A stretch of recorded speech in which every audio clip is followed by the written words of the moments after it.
How much Japanese should I know in 6 months? How can I speak fluent Japanese in 3 months? What should my study schedule look like?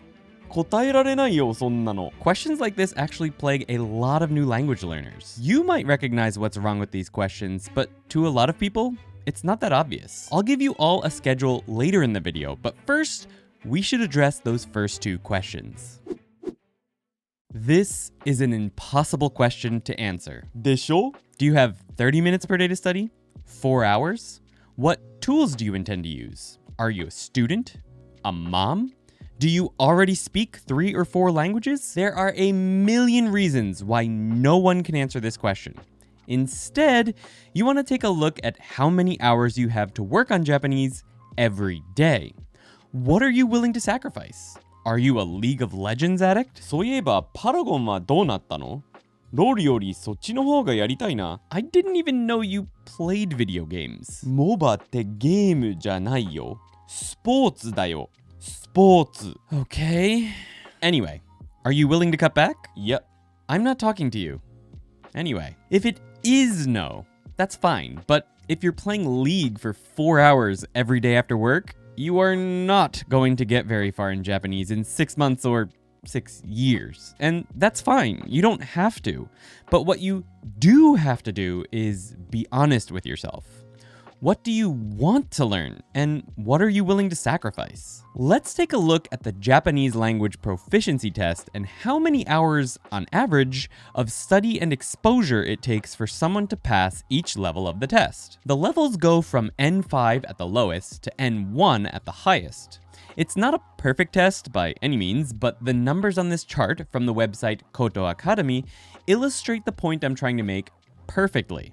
I'll link the blog it's from in the description. To pass the lowest level of the JLPT, your average student who doesn't know Chinese characters has to study Japanese for 462 hours. いいなあ、中国人と台湾人。漢字がもう分かっていると日本語は随分楽になるな。Yeah, but what are you complaining about? You can already read Japanese, can't you? もちろん。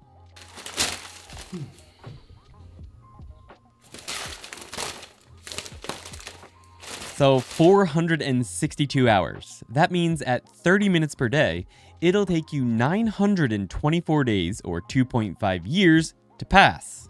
At this level of Japanese, you will struggle to do just about anything in Japanese. To pass N3, which is a level of Japanese where you start to really be able to understand and communicate if you've practiced speaking, you would need 1,325 hours on average, which, according to this chart, is almost how long it takes to become a licensed architect in Japan. 建築家の免許か。難しかったな、その試験。What? There's no way you. 俺のこと何にも分かってないよな。Anyway, it will take you 7 years to pass the N3 at 30 minutes of Japanese per day. Now keep in mind, this is study and exposure. If you could do 3 hours per day, you could pass the N3 in a little over a year. That means studying, watching anime, reading, playing video games in Japanese, doing speaking practice, etc. for 3 hours per day.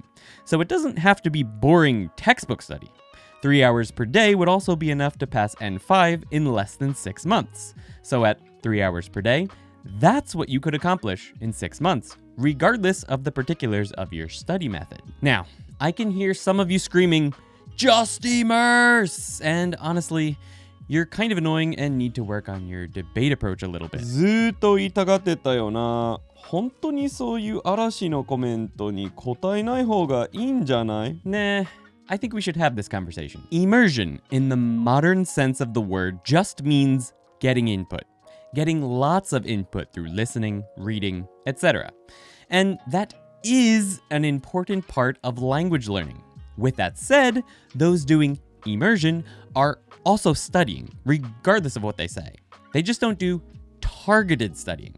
They look up what they don't know in dictionaries and piece it together from there. They spend hours making flashcards from their input material and study those. So, no, they are not just immersing. And those that are just listening without looking stuff up or studying kanji are going to take a lot longer than 1,325 hours to get somewhere with Japanese.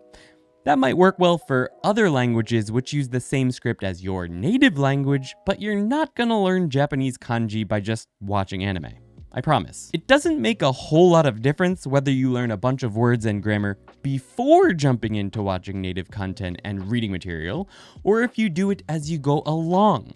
Except, jumping into native material when you have a base is easier and less frustrating for most people, in my experience at least. In fact, the majority of people I hear screaming, "Just immerse," studied grammar and vocabulary at the beginning, discovered immersion later, and then completely discounted all of their earlier study.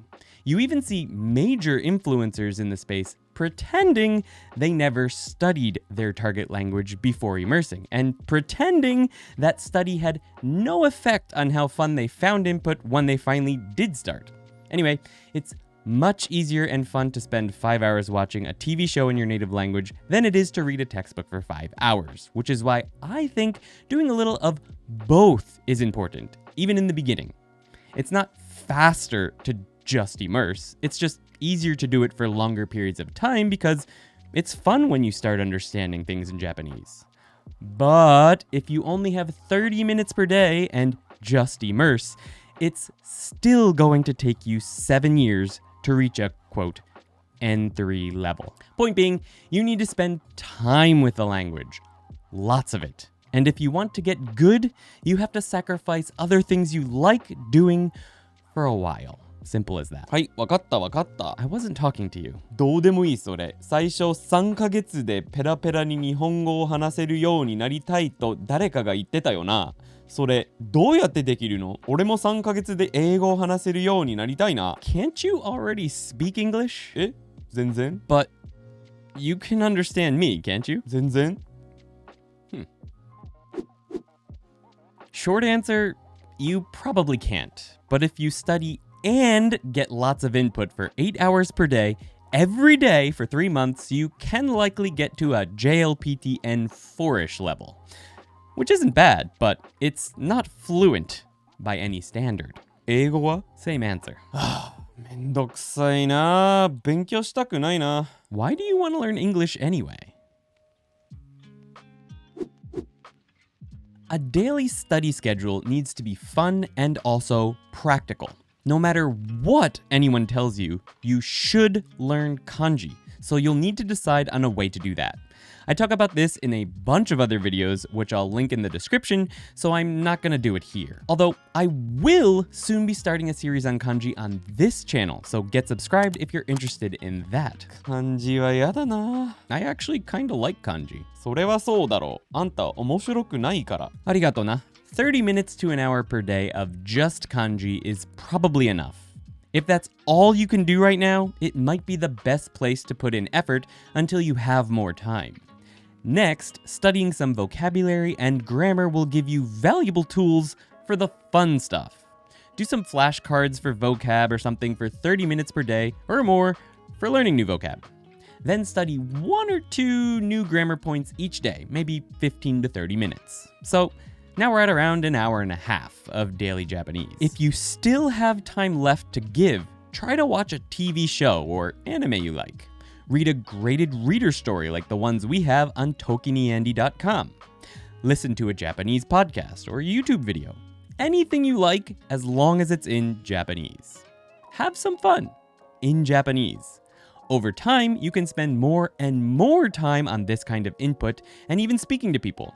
But in the beginning at least, getting some basics will help you out a lot. Most importantly, toy with this schedule yourself until you find a pattern you're able to do every day, and then do it every day.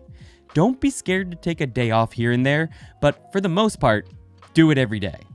Even if you feel like crap, commit to doing even just 5 minutes of flashcards or watching an anime, even on those days. You may find you have it in you after all to get the rest done once you start. If you do this, you'll get there. And if you like this video, let me know by hitting the like button and telling me about your experience so far with Japanese in the comments. スムーズ。 You like that? 落ち着いて。褒めてないよ。このスケボーの TikTok の話だよ。Yeah, I should have known. Check out this video for some free Japanese learning tools.